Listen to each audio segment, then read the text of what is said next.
Welcome to the stage our session chair, Lord Victor Adibwali, chair of the NHS Confederation, and our panel of NHS chief executives, who will share their wide-ranging experiences of transformation and turnaround.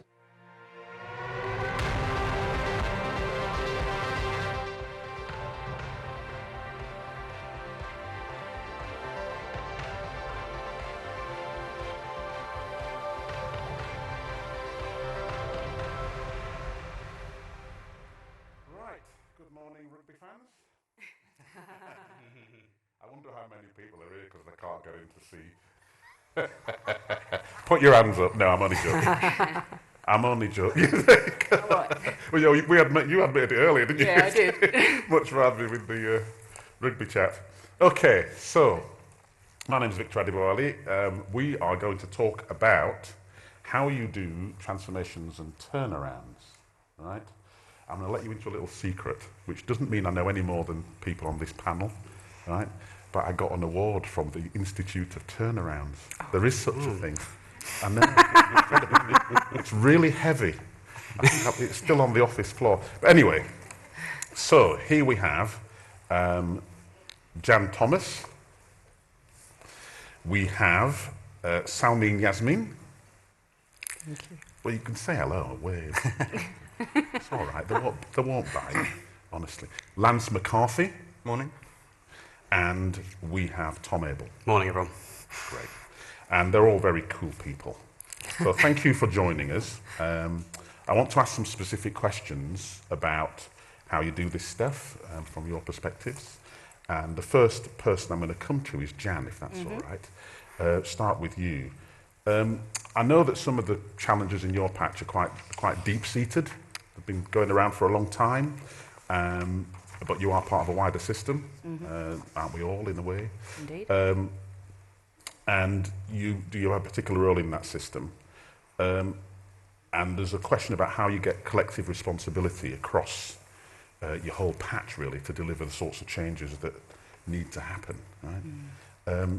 So I wondered whether we might start there, and if you could bring to life some of the challenges that you face, because we all talk about systems and place, but, you know, let's get real, if we can, about some of the issues that you've had to face, if that's all around working with your partners. Why don't we start there? So, I'm based in Cambridgeshire and Peterborough, and it's, of course, I'm going to say it's a fantastic place, but it's very varied. Okay, people think about Cambridge and Peterborough, think about Cambridge. But the variety we've got when you go out to Wisbech, March, Peterborough is huge. So it's a really, really diverse landscape. So when you talk about working with partnerships and the challenges, for Cambridgeshire and Peterborough, our wicked issue actually was always money. And we knew if we didn't fix the money, getting the time and the attention for the health inequalities, getting the autonomy we wanted to do to change things, we were always going to struggle. Just because you don't get permission to do that stuff if you've got problems with money. So, and Cambridge and Peterborough, just give people a feel for it. I think we were in turnaround for about 12 years or something. So, you know, we were pretty dizzy. Turnaround. Yeah. We were very dizzy and completely numb, really, to what happens if you do turnaround. So I think the first thing that's really important in all of this is be really clear on the problem and what's causing them.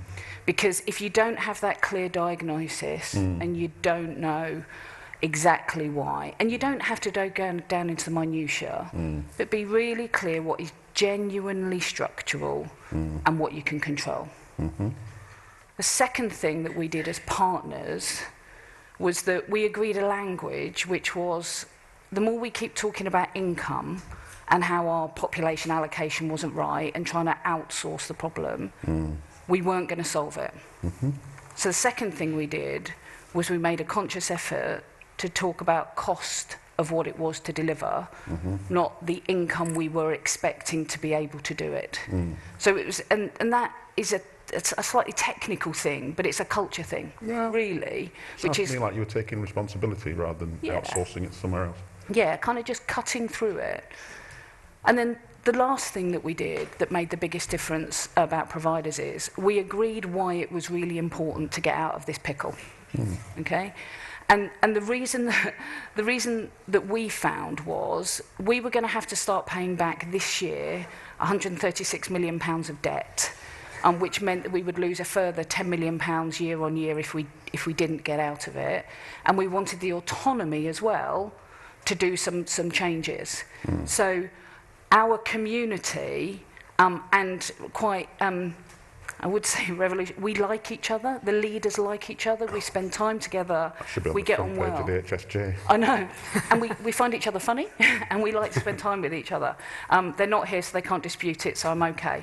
But actually, getting that shared purpose, getting the language right, understanding our problem, has meant now we've got transparency. So we can now go, I'm going to have a problem with this in 6 months' time. What do we need to do now to do it? Okay. And it takes time. So those kind of principles through partnership, you can't do it just by going out and hoping you can hold hands and skip into the sunset. It doesn't work. Oh, God. You've got to get the rules ready. Yeah. Unless you love skipping. Yeah. Yeah. I'm thinking guitars and Come By R there for a minute. But, so, Tom, you joined East of England Ambulance Service in August 2021 after it was rated inadequate. I'm always impressed by ambulance chief executive services because it's the ambulance service, like 999. I'd have it tattooed on my forehead. Seem really cool, you know. Like really. You get to be called chief as well, which is a bit weird. I like it. No, that's pretty cool. So it was really inadequate, right? Yeah. And it was also placed in special measures. So you talked then about tackling the problem faced by the trust in a step-by-step fashion. So I'd like to if you give us an overview of what that actually means and what you felt were the most important steps Yeah, when you first got there. Sure. So, yes, so for people who haven't kind of followed East of England Ambulance Service, obviously it's been a troubled organisation really dating back to 2006.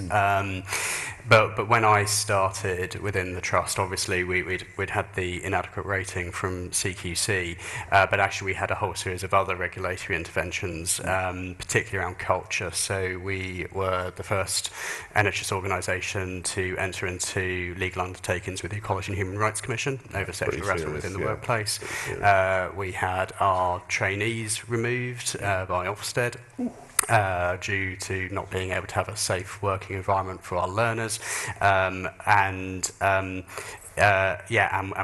so sort of like you name the regulator, we had some sort of problem with it, and it all did kind of really stem and was anchored within our culture and the fact that we just hadn't been able to, or the organisation hadn't been able to address that in a comprehensive and practical way. I think the thing that I've learnt, during my time at the East of England Ambulance Service is, I think the first thing is being incredibly transparent. I think there's a huge amount in admitting that you've got a problem before you can actually start to deal with the problem, and be really straightforward about that. And that's uncomfortable as a leader, and that's difficult, and you'll get lots of negative headlines, and you'll get a huge amount of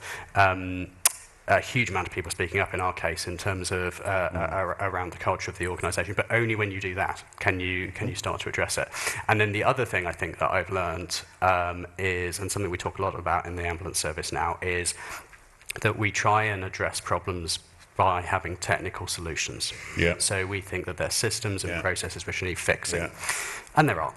However, the thing that we ignore at our peril, and we spend a lot of time talking about, is the adaptive challenge that we face, because ultimately with culture, and actually with many turnarounds and change programs, it's around the way that humans interact with one another. Yeah, funny that. And that's really messy. Yeah. And actually you can't put a system or a process in place in order to address that. Yeah. Actually, you've got to spend time talking to people, engaging with people, understanding where they come from. And, we've made a lot of progress within the ambulance service. We've got out of special measures, we've got out of NOFL, we've closed the Equality and Human Rights undertakings. Still loads to do. still an awful lot to do. So that I think we successfully refloated the boat, but actually the journey for the next 3 years is to get the organisation really, really motoring. But I do think we've got some of those core foundations in place to help take us forward. Excellent, very good. Salma, you joined Sheffield Health and Social Care when their quality improvement programme was kind of getting there. It was already underway with a CQC rating, it says here, that had improved from inadequate to requires improvement. I'm always struck by the requires improvement thing, because it assumes that nothing requires improvement if you're not in requires improvement. But anyway, there you were. You were in requires improvement, and your plan is to get the trust back to good, which is a bit odd, because it'd be weird if you had a plan that said, we're all right with requires improvement. But anyway, back to good. Yeah.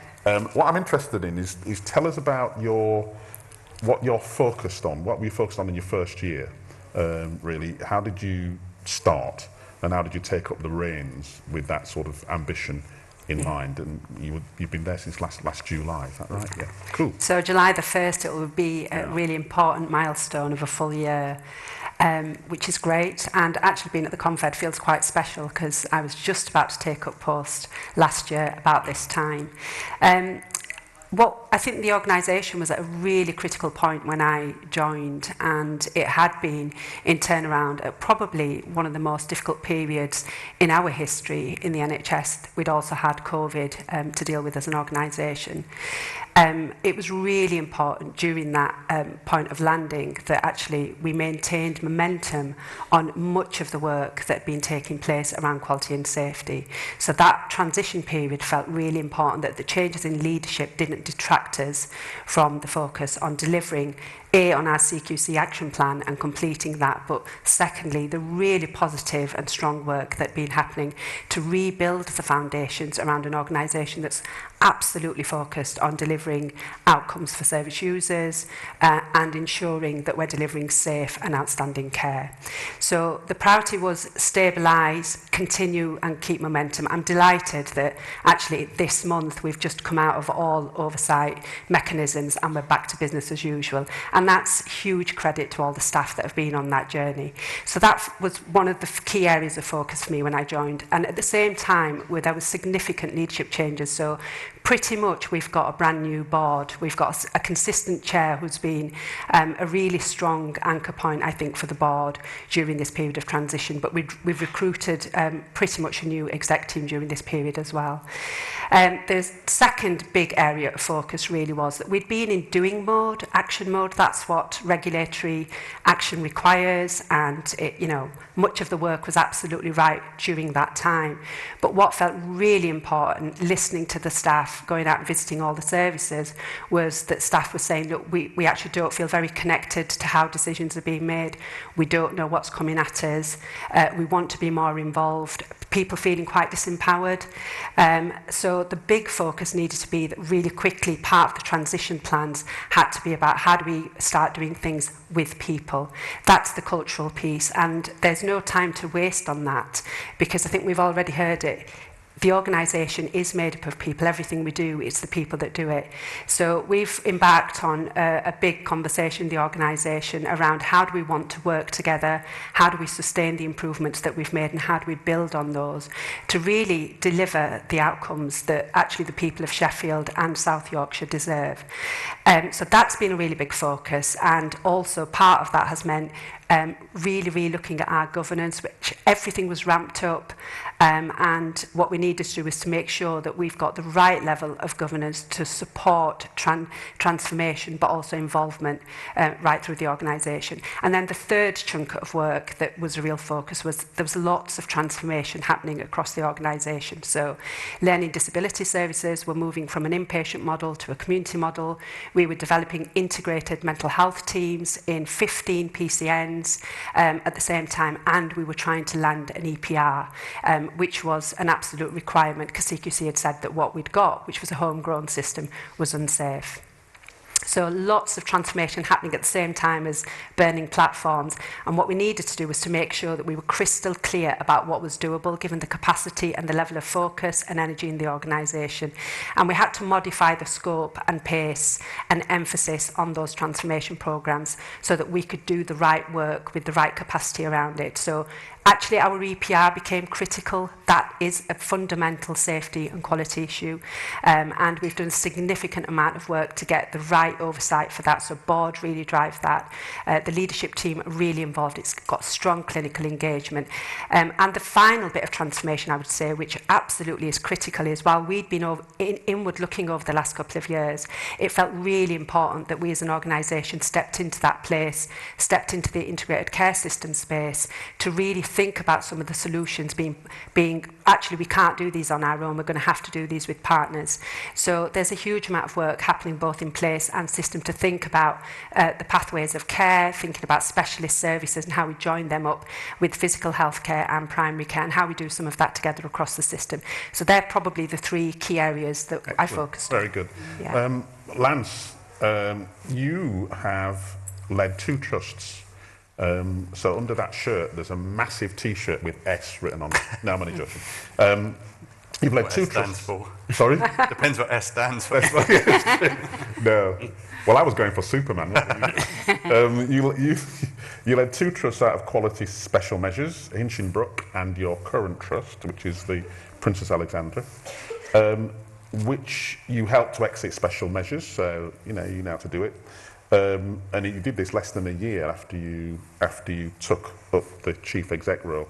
Just tell us a bit about the process. You've done it twice, so is it the same every time, or is there something different? How do you just tell us a bit about that?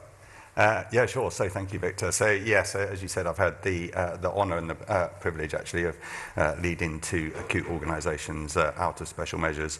Very, very different organisations, different situations at the time, different reasons for the inadequate rating, different reasons for different scorecards. And very different populations.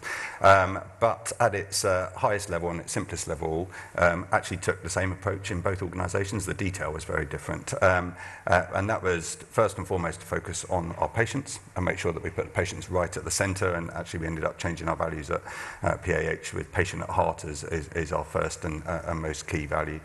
Secondly, a massive focus on people, just as everybody else on the stage has said, and making sure that we're supporting all of our colleagues to be as best as they can be and as effective as they can be.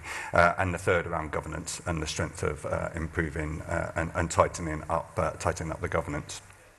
And then managing the programme consistently and persistently. So my chair at the time, his mantra was consistent and persistent, so that you're just constantly saying the same things, managing it in the same way across the whole organisation. From a patient perspective, we started off, had lots and lots of conversations about what did good look like at every single service line, and then where were we from that, how far away were we, and what were all of the actions that we needed to take in place to get ourselves to good, service line by service line, who was accountable, who was responsible, and then had a really, really clear programme that we drove that. That's obviously where the majority of the change happened, but actually, as everybody else has said, the real key to all of this is the people. It's the behaviours, it's the culture, it's colleagues feeling excited, energised, engaged about making the change. And I noticed in both organisations, I went into both organisations just after they had gone into special measures, and I noticed immediately, and lots of colleagues, particularly at Hinchinbrook actually, said to me that their belief had massively dropped, their confidence had dropped, their morale had dropped, and then recruitment and retention became much harder. So we've got a workforce where you've got greater numbers of colleagues leaving. It's really hard to recruit, and those substantive colleagues are feeling demoralised and down and lacking in confidence. So even more reason why you need to focus on those colleagues. And what's really evident to everybody in the room is that the colleagues that you have in an organisation when it goes into special measures are exactly the same as the colleagues when it comes out of special measures. No one's a bad person. No one's intending to provide bad care. It's about wrapping around the belief and the culture so that colleagues can be the best that they can be. So we spent a lot of time focusing initially on teamwork and civility and how you show up and the importance of how you show up into work and the impact that it has on your colleagues, and a lot of work around trust. So I'm a massive believer in the importance of trust, and we worked with an organisation called the Trusted Executive Foundation who really helped us understand how to break trust down. So how can you gain trust? How can you gain it quickly? Why do you lose trust, etc. That made a massive difference in terms of local teams. We also did a huge amount of work around hope and belief, and pride as well. So we spent at Princess Alexandra, we spent quite a lot of money really early on doing some really basic work around the estate. So changing lighting, changing the ceiling tiles, changing the flooring, stopping all the smokers from standing right outside the front door. So that we looked a more professional outfit, but it gave colleagues a bit more sense of pride in the organisation and the fact that things were changing and the fact that things were possible. The third bit we did around colleagues was supporting them in terms of empowerment and enabling them to enabling all colleagues to feel that they could make the decisions. When I started, it was a very, very command and control environment. Everything coming all the way up to the executive team. Execs being the complete bottleneck in terms of decision making, but also execs being the wrong people to make the majority of the decisions that we needed to support our patients and the changes that we needed to make. So a lot of work around empowerment. And then finally, from the people's side, celebrating successes. So we set up, in fact we still run it today, we set up a 8:30 meeting on a Tuesday morning, half an hour in the restaurant. Any member of staff could attend, and the exec spent the first 15 minutes talking about and celebrating all the successes aligned with our program of work, and then a few sort of general announcements. And then the second 15 minutes was for anybody to ask any question or to raise anything or to raise a success that they were happy with. And we got some really, really positive feedback at the start of that colleagues felt as though they were being listened to, that they felt as though, it's to Tom's point about transparency as well, felt that there was openness and transparency in the organisation. And it was also really positive every Tuesday morning, 15 minutes to do, look, we've done some amazing stuff in the last week and look at our journey, and it built the hope and it built the belief. And then, so that was the people piece, which is 100% the most important. And then the governance. So we had to do a lot of work around governance generally to improve that, make sure we were safe, make sure we were assured, make sure that everybody knew where we were running with greater level of risk than not, and it was completely open, it was completely transparent across the organisation. But we then also put a programme of work around it. So we called it Good and Beyond Hinchinbrook, with the view of we can get to good. And actually, we're not just going to get to good, we're going to get beyond good. And again, building that sense of hope. And at Princess Alexandra, we created what we called the 5P model. So the P's being patients, people, places, performance, and pounds. So that we've got a really clear structure around which we hung every conversation. So clear structure, building the hope, building the vision, supporting colleagues to feel empowered to be as comfortable as they possibly can be to the best that they can be, and then massively celebrate the successes. And then I think just one final thing, just as Salma said, so once you then get through that and you get out of special measures, it's absolutely amazing, but you then need to make the further transition in terms of how do you get out of that, because the consistent you can't keep running at that sort of pace, and so you have to find a different way of working.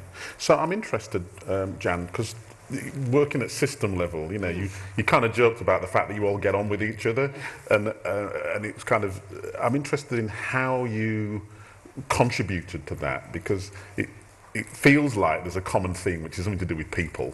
Funny that, but I'm just interested in how important is that, and what mechanisms, if any, have you put in place to develop those relationships with people who you don't, you're not in control of them as such. No. So, I mean, we've got a saying in CMP that we're in the people business, and if you don't like people, and you don't like being around people, you're in the wrong place. And I think we forget that sometimes. We talk a lot about processes, governance, etc., but it is all about relationships, and it is all about, can you build the trust to show that you can build an organisation that has hope, and that actually you want to do that together. So, you know, that notion of, you know, in the old days, the adversarial, who wins, who loses, you know, whose money is it, you know, who's going to look good if we do. You know, you've got to find that joint thing that holds you all together. But I think the most important thing that we've done, and if I think about our system team and in the ICB, is when we were creating the ICB, we hired the exec team on values. Okay, we didn't hire people who had been in the NHS a long time necessarily. We made sure we had a range of experiences. So I've got people in the team who have got commercial backgrounds. You know, we've got 2 GPs in different roles. We've got people who've worked in voluntary sector. You know, I've done public and private. So you get people with a range of skills that might not necessarily traditionally fit what you think they want them to do. And then you work out, are their values aligned? How do you show and demonstrate those values? And then collectively as a leadership team, how do you do it? And in the last couple of months, actually, we've just done, I don't know if anybody's done it, the Above Difference programme. It really has struck me from that programme, because we've done lots on culture, lots about how you get people engaged, but I came away from the Above Difference programme thinking I was going to be more informed about EDI, if we're really honest. What I came away with a sense of, as leaders, if we don't understand how we run organisations and treat people as individuals, we will not succeed. Correct. And cultural differences have many different lenses. And so everything we do across the system, we have to look about, not just about what's the generalisations that I'm thinking of, but what specifically for those people is going to drive them. I'm about to ask Tom make a something difference. around that. I mean, it's those saying, I'm fond of saying your job as a leader is to lead everyone, everywhere, all the time, not Absolutely. some people, somewhere, some of the time. Exactly. But Tom, getting that sort of certification from the Equality and Human Rights Commission, that's no joke, right? No. So I'm interested specifically at how you address that, because issues of race and gender and, you know, sexual orientation are rife in the NHS. We all know it. Hardly get addressed, whereas you had to face it directly. You know, this was an operational matter. So I'm just interested in how you actually went about that. And how it affected you personally, but how you actually engaged with it. Yeah, good question. So I think my best. when so how did I do it? So I think when I started, I was really clear with the organisation in terms of the challenge that we had, the issues that we faced, the expected standards of behaviour that are within the organisation, and that we would, you know, and we wanted to hear as leaders, and we wanted to address those challenges and issues. So we did that, and obviously all the engagement and things you do with that, and we had a lot of people speaking out, which was great. I think the thing that really made the difference was ultimately when we hit a hard decision related, so where service delivery came up against cultural issues. And it was in the press, so I can tell you about this one. So we had a few years ago now, we had an issue with staff on social media. Being quite inappropriate. 40 members of staff who worked in a particular geography, dispatchers as well as frontline crews. And the decision we had to make was, do we suspend the 40 people? But recognise the fact that's potentially going to have a significant impact in terms of our ability to deliver service, or do we bottle it? And we What did you do? Suspended. Okay. And dismissed most of them, actually. But I think that I mean, you know, staff members came to speak to me after it in terms of, we never thought the organisation would ever do that. They thought that, like, when you got to that really hard decision, you're not going to actually... You're only as good as what you don't do. Exactly. And we've tried to be consistent with that. So we thought, you know, we've exited probably over 170 people from the trust since I started for issues around culture and behaviour. And so it is around people, but it's not just about being fluffy and engaging. It's around actually taking hard, practical, symbolic action. And that values are what you do, not what you say. Exactly. Very good. And now we're running out of time, and I really want to make sure we get out to the audience. So I'm going to ask you two. I know I allowed you to talk for much longer, but I'm going to be unfair, right? So I just want to, Salma, you talked about you can't do this on your own, I think, in your bit. So just tell me, because mental health is a really key issue. So just tell me how you got other players in your system to help you, if you can. Just, and keep it quick, because I do want to get out there. Great and important question. I'll just give one example. So when I joined the Trust, because of the focus internally around quality and safety, one of the things that hadn't been addressed adequately was the fact that we had nearly 30% of our inpatient beds with people that were clinically fit and ready to be discharged. A lot of the resources in the system were being directed towards pulling people out of the acute hospital and the acute system. And what we needed to do was to have an honest conversation about a whole system approach, because the other aspect of it was that actually there was huge pressure on us about pulling people out of A&E departments and the pressure that comes around that. We were able to create a system conversation and say, look, actually, to make the biggest difference to people and make sure that they get the right care in the right place at the right time by the right team, we have got to make sure that we're thinking about mental health all of the time. It's a systemic issue. It's not just our issue at SHSC. And as a result of that, it's now tied into the governance and the urgent and emergency care conversations. It's a critical priority. There's been additional investment from social care. Good. And that's making a huge difference. Excellent. And that's one example. Lance, personally, right, what support did you seek personally for you, if any? A lot, particularly at Hinchinbrook's my first chief executive role going into an organisation in special measures. I was lucky enough actually at Hinchinbrook to have the most amazing improvement director who was assigned to us from NHS England, so a lady called Sue Holden, who's currently the chief executive of Aqua. She did an amazing job at holding me to account, challenging my thinking, but actually also helping me to have some other tricky conversations in the background, which really started to change the dynamic. After that, I realised actually you can't do this on your own as an organisation. You definitely can't do it on your own as a chief executive. You need your team behind you. I've got, on the back of that, never really engaged with coaching before. I've absolutely engaged with coaching then and completely do now. It's really key. The two organisations that I was in when came out of special measures were pre-COVID, so they were pre-ICBs being set up as well. So system working wasn't different. So it did feel as though we were very alone and sorting yourself out. I think it would be very different now, and it sounds like there's other experiences now with, as there well should be, across the system and partnership working, but you absolutely need support personally as well as for the organisation. What a fantastic bunch. Just like, you think there's hope, isn't there? Right? Four pizzas of hope. It's fantastic. Absolutely brilliant. And we don't talk about this stuff enough, to be honest. So I'm going to come out to you, by the way, this whole session, I've just got to give credit where credit's due, was Amanda Pritchard's idea, right? So if it doesn't work, blame her. So we're going to come out to you. We've got some roving mics. I suspect there might be a minute of silence if my theory works. Oh, crikey, it doesn't work. There's a woman down there. If you could make your questions very brief, and just say who you are. No lectures, please. You'll do, then I'll come back to you next. Please. No, it's not turned on, I don't think. It is now. Sounds like it's working. Yeah. Oh, no, it's still not working. Olivia Bush from Actionable Smoking Health. This is a question for you. I'd love to hear a bit more about building trust. I think often there can be programs rolled out, and I think for clinicians on the ground it can feel kind of like fluffy and like we've got kindness and wonderful coming.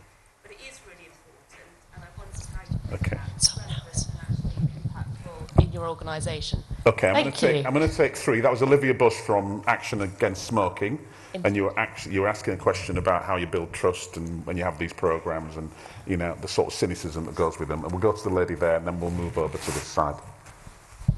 I'm Sian Stanley. I actually work with Lance at in our UTC as the GP. And I just want to ask him what he would give his next chief exec as a piece of advice for further transformation at PAH. Right. It's always a bit scary when you get somebody you used to work with in the audience. I used to work with you got no manners and smell like a bear. So we'll just go to someone on this side. The lady there. I've got you in the back. The next round will be for you. Is this working? Yes. Yeah. I'd really like What's to... your name? It's Lindsay Rosen from Accession Private Industry.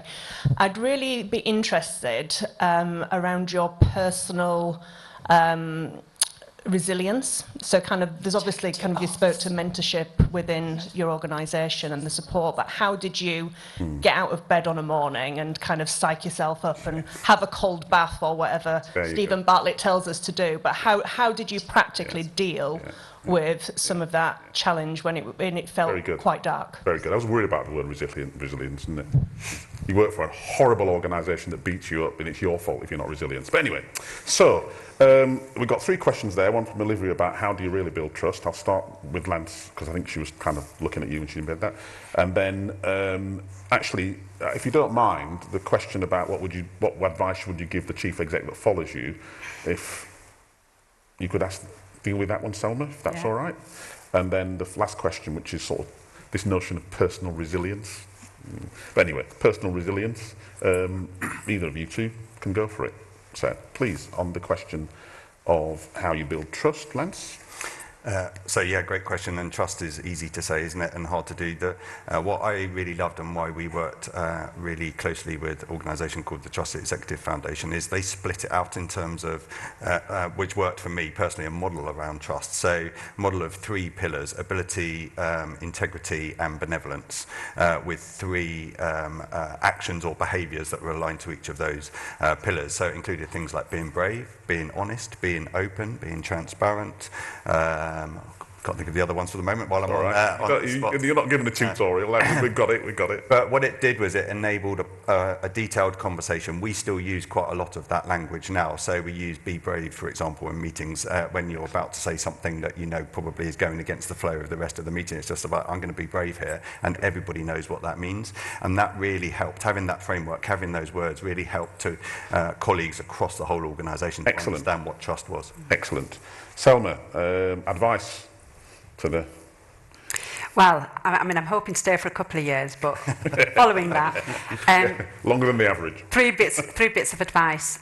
Build on what's strong. I think that's really important. Wherever you go, there will always be really, really good things happening. There's been some outstanding things happening in an organisation that was inadequate only 2.5 years ago. Really important to celebrate that. I think the second thing is get to know your people. Actually make that your mission during the time that you're there. And I think the third thing is get everybody focused on the ultimate, which is about improving lives. Very good. Right. Well, you've got a couple of seconds each on resilience. So I think I completely agree with what Lance said, but in addition to that, I think it's where do you get your energy? So I get my energy from being out there. So making sure that you structure your diary, do what you need to do, so you are regularly doing something which is giving you the energy you need and the resilience that you need in order to be able to do the role and remember why you're doing the role as well. Very good. Know yourself and get your team around you that know you as well, that you can be honest with, to say, I'm doing great or I'm not doing great. Very good. And have them lean in. Yeah, because they have a duty. Followership's important in this. They have a duty to tell you when they think that you're not working. And having the freedom for them to call you absolutely out. Call you out. To go and take a week's holiday. Yeah. There's this notion of you get the leaders you deserve. Right, we're going to go to the back and we're going to take a couple of pictures. We've got a couple of minutes, so you're going to have to be really sharp. I'm going to go to the right at the back because we're at the front there. Yeah, please. Who have we got? Yes, you. Please say who you are. I'm Steve Woods. I'm head of strategy for Cheshire and Merseyside ICB. Question? Particular question for Tom. I just want to applaud you for your decision about releasing those staff and taking that decision. What I'm really interested in, what we've heard over and over again, is leadership. Can you tell us a little bit more about what support you got and how you pulled people in to make that decision? Good, very good. Who have we got? Yes. Brilliant, thank you. Excellent session. It's Colleen from NHS Property Services, and the question I have is, there's lots of doing. How much time is spent on like post-implementation review and continuous improvement? Okay, and we've got time for one more, and if it's not coming from here, then it'll come from there. Yes, the lady there. Hi, Ruth Sutherland from Patient and Client Council, Northern Ireland. You all talked about the importance of patients being at the centre. How do you know that patients are at the centre of what you do, and do they know? Okay, good. Well, let's start with you, Jen, because when we talk about systems, we sometimes forget about patients. So we've got very little time. So let's do this. Patients, how do you know they're at the centre?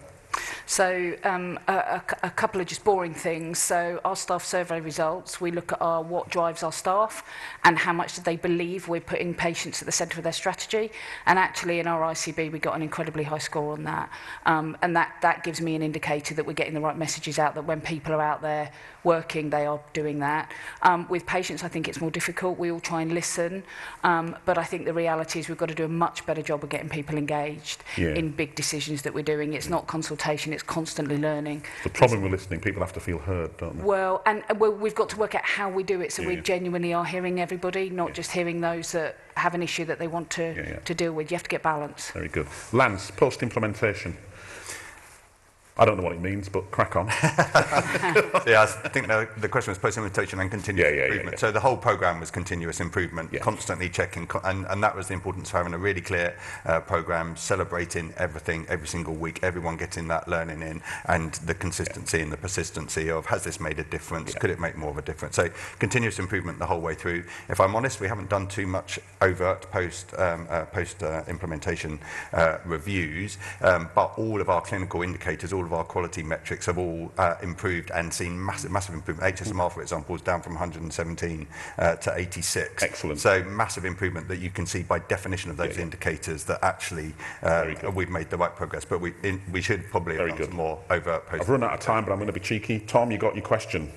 So I think it's about how do you create a psychological space to make those decisions, psychologically safe space, sorry, to make those decisions. And so we have created some of those in terms of, so it isn't, we mutualise the decision making to a certain extent amongst leaders and give them the support and the air cover to do what is the right thing to do. And so I think that's the way you do it, and that provides it means you can stay true to your principles. Do you want to comment on that, Selma?